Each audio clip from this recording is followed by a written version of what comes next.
Kisyash, Kiprah Panglima Lingga di Kerajaan Aceh. Novel karya Syukri Muhammad Syukri. Kehadiran tiba-tiba orang kaya Sri Maharaja ke Balairung Sari, sebenarnya mengagetkan Sultan. Biasanya, orang kaya Sri Maharaja hadir ke Balairung Sari membawa pundi-pundi berisi keping emas atau hadiah dari negara-negara sahabat. Pagi itu, dia datang bergegas dengan tangan kosong, tanpa membawa apapun. Ampun daulat tuanku, kata orang kaya Sri Maharaja sambil bersimpuh di depan singgasana kebesaran.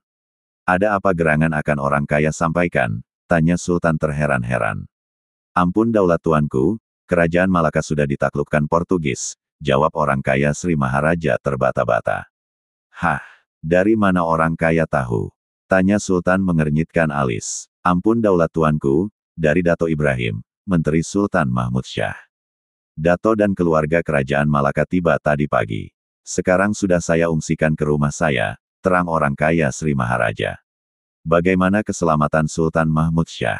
Kejar Sultan. Ampun daulat tuanku, Dato Ibrahim tidak tahu nasib beliau. Mereka berpisah di tengah laut. Sultan mengungsi ke Johor, Dato Ibrahim mengungsi ke Kutaraja, jelas orang kaya Sri Maharaja. Sultan Mahmud Syah saudara kita. Mudah-mudahan beliau dan keluarga selamat, kata Sultan mendoakan. Ampun daulat tuanku, jawab orang kaya Sri Maharaja. Besok, bawa Dato Ibrahim dan keluarga kerajaan Malaka ke sini.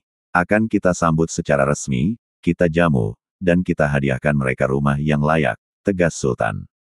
Ampun daulat tuanku, mohon izin memberitahu Dato Ibrahim, jawab orang kaya Sri Maharaja, membungkuk memberi hormat kepada Sultan, dan berlalu dari Balairung Sari. Siang esoknya, Balairung Sari Istana Daarut Dunya dipenuhi oleh para petinggi kerajaan Aceh Darussalam.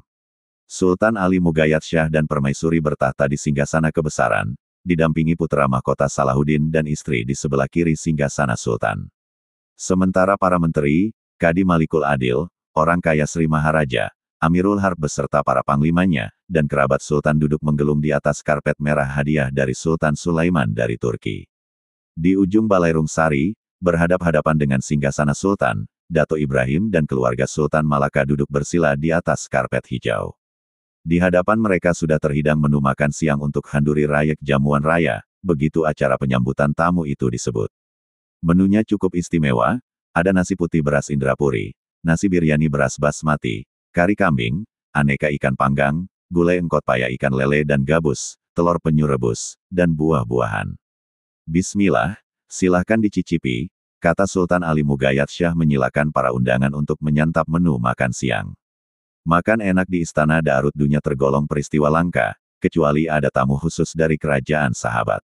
Mereka yang hadir di sana belum menyadari bahwa makan enak siang itu untuk menyambut kedatangan keluarga Sultan Malaka. Antara kerajaan Malaka dengan kerajaan Aceh Darussalam merupakan sahabat baik. Di antara para petinggi kerajaan Aceh Darussalam yang hadir di sana sempat bertanya-tanya, siapa gerangan tamu kehormatan hari itu. Beredar bisik-bisik bahwa Sultan sedang melepaskan nazar, menjamu anak yatim. Bisik-bisik itu sangat wajar, karena yang duduk bersila di karpet kehormatan adalah Dato Ibrahim dan keluarga kerajaan Malaka. Mereka terdiri dari anak-anak, remaja putri, dan beberapa lelaki serta perempuan dewasa. Saat eksodus, keluarga kerajaan Malaka meninggalkan semua pakaian dan atribut kebesaran di hutan bakau. Langkah itu untuk menghindari kecurigaan prajurit Portugis ketika berpapasan di laut lepas. Strategi itu berhasil, beberapa kali mereka lolos dari pemeriksaan. Prajurit Portugis menganggap keluarga kerajaan Malaka itu sebagai suku laut, satu komunitas yang hidup dalam perahu di perairan Selat Malaka.